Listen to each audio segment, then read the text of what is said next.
علیکم ورحمۃ اللہ وبرکاتہ۔ آج میں بتاؤں گی قیامت اور حشر کا بیان۔ قیامت کب آئے گی، قیامت کسے کہتے ہیں، قیامت کی نشانیاں بتاؤں گی، چھوٹی نشانی جس کی بڑی نشانی ہے، اس کے بعد پھر کیا ہوگا، حشر و نشر کسے کہتے ہیں، حشر کس جگہ ہوگا، اور حشر کس جگہ ہوگا، اس گرمی سے نجات کیسے ملے گی، اس وقت سفارش کون کرے گا، اللہ تعالیٰ علیہ وسلم کی سفارش قبول فرمائیں گے، حساب کیا ہے، نامہ اعمال کا کیا مطلب ہے، اور میزان کسے کہتے ہیں، شفاعت کا کیا مطلب ہے، یہ سب بتاؤں گی آپ کو اس ویڈیو میں۔ ان فیکٹ میں آپ کو پہلے بتا چکی ہوں، لیکن یہ الگ الگ تھا، یہ آج سے بتاؤں گی اکٹھا سب کچھ بتانے جا رہی ہوں۔ اس ویڈیو کا اعوذ باللہ من الشیطان الرجیم، بسم اللہ الرحمن الرحیم۔ ایک دن ایسا آئے گا جب ساری دنیا ختم ہو جائے گی اور صرف اللہ عز و جل کی ذات باقی رہے گی۔ اس دن کو قیامت کہتے ہیں، قیامت کے دن کہتے ہیں 10 محرم، جمعہ کا دن ہوگا، البتہ اس کا سال اللہ عز و جل اس کے رسول صلی اللہ علیہ وسلم نے واضح نہیں فرمایا کہ کون سا سال ہوگا، اتنا پتہ ہے کہ 10 محرم اور جمعہ کا دن ہوگا۔ قیامت کی چھوٹی نشانی ہے جو اس سے کچھ عرصے پہلے ظاہر ہوں گی، اور کچھ بڑی ہیں اور جو اس کے بالکل ساتھ ہوں گی۔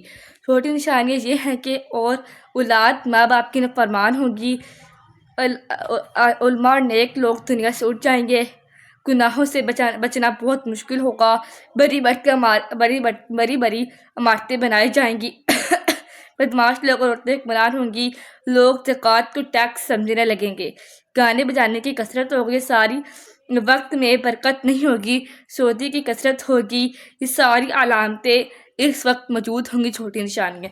اور بڑی نشانی یہ ہے کہ امام مہدی رضی اللہ عنہ مکہ میں تشریف میں ظاہر ہوں گے، مکہ شریف میں ظاہر ہوں گے، دجال آئے گا جو خدا ہونے کا دعویٰ کر کے جو جادو کرشمے دکھائے گا، جو میں سب کے الگ الگ بتا چکی ہوں۔ حضرت عیسیٰ علیہ السلام ہمارے نبی صلی اللہ علیہ وسلم کے امتی بن کر آئیں گے اور ظالموں کو ختم کریں گے۔ ایک جانور آئے گا دابۃ الارض آئے گا جو مسلمانوں کے چہرے پر نورانی نشان بنائے گا اور کافروں کے ماتھے پر کالا داغ لگائے گا۔ یہ سب کو آپ کو بتا چکی ہوں۔ یاجوج ماجوج ایک قوم نکلے گی جو ہر طرف لوٹ مار کرے گی، سورج مغرب سے نکلے گا، یہ ساری تھی بڑی نشانی۔ اس کے بعد پھر کیا ہوگا، حضرت عیسیٰ علیہ السلام کے وفات کے بعد ایک ٹھنڈی ہوا چلے گی جس سے تمام مسلمان فوت ہو جائیں گے، صرف کافر رہ جائیں گے۔ پھر 40 سال بعد حضرت اسرافیل علیہ السلام سور پھونکیں گے، اس سے تمام لوگ مر جائیں گے اور آسمان زمین پہاڑ فرشتے سب کچھ فنا ہو جائیں گے۔ حشر نشر کسے کہتے ہیں، قیامت کے بعد جب اللہ عز و جل چاہے گا حضرت اسرافیل علیہ السلام کو زندہ کرے گا اور وہ دوبارہ سور پھونکیں گے، اب تمام فرشتے جن اور حیوانات موجود ہو جائیں گے، سارے لوگ زندہ ہو کر اپنی قبروں سے اٹھ جائیں گے اور ایک ایک جمع ہو جائیں گے، اور اسے حشر و نشر کہتے ہیں۔ حشر کس جگہ ہوگا، اس وقت تمام زمین برابر کر کے تانبے کی بنیاد دی جائے گی اور سب لوگ ملک شام کی زمین پر جمع ہوں گے، کہ ملک شام میں سب اس پر جمع ہو جائیں گے، سب لوگ، سورج زمین سے صرف 1 میل کا فاصلہ ہوگا اور گرمی سے اتنا پسینہ نکلے گا کہ کافر اس میں ڈوب جائے گا، اتنا پسینہ ہوگا، اتنی گرمی تب ہوگی۔ اس گرمی سے نجات کیسے ملے گی، تقریباً آدھا دن 25,000 سال یوں ہی گزر جائیں گے، پھر سب لوگ اللہ عز و جل کی بارگاہ میں سفارش کے لیے اس کا کوئی محبوب بندہ ڈھونڈیں گے تاکہ جلدی سے ان کا حساب دیا جائے، گرمی سے چھٹکارا دیا جائے۔ جیسے کہ سب لوگ کہتے ہیں حضرت آدم علیہ السلام کے پاس، حضرت اسرا کے پاس، حضرت نوح علیہ السلام کے پاس، حضرت عیسیٰ علیہ السلام کے پاس، حضرت موسیٰ علیہ السلام کے بعد پھر جائیں گے، وہ کہے گا کہ آپ جائیں حضرت محمد صلی اللہ علیہ وسلم کے پاس۔ آپ سے میں بتا چکی ہوں سب سے اسی لیے دوبارہ سے یہ سب اکٹھا، وہ سب الگ الگ تھا۔ اس وقت سفارش کون کرے گا، اس وقت سفارش لوگ ایک ایک کر کے تمام انبیاء کرام علیہ السلام کے پاس جائیں گے، مگر اللہ عز و جل کی جلال کی وجہ سے ہر ایک دوسرے کے پاس بھیجے گا۔ آخر میں تمام لوگ نبی کریم صلی اللہ علیہ وآلہ وسلم کے پاس جائیں گے تو اللہ کی بارگاہ میں سجدہ کریں گے تو ان کی سفارش کریں گے۔ جی ہاں اللہ عز و جل فرمائے گا کہ اپنا سر سجدے سے اٹھائیے اور مانگے، آپ جو کچھ مانگیں گے تو آپ کو دیا جائے گا اور آپ کی شفاعت قبول ہو جائے گی۔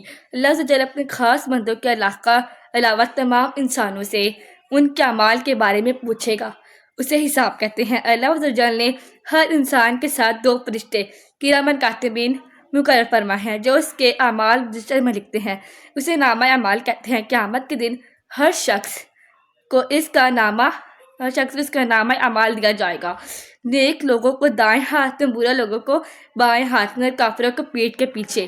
میزان کسے کہتے ہیں؟ اللہ عز و جل نے ایک ترازو قائم کرے گا جس پر لوگوں کے اعمال تولے جائیں گے، اسے میزان کہتے ہیں۔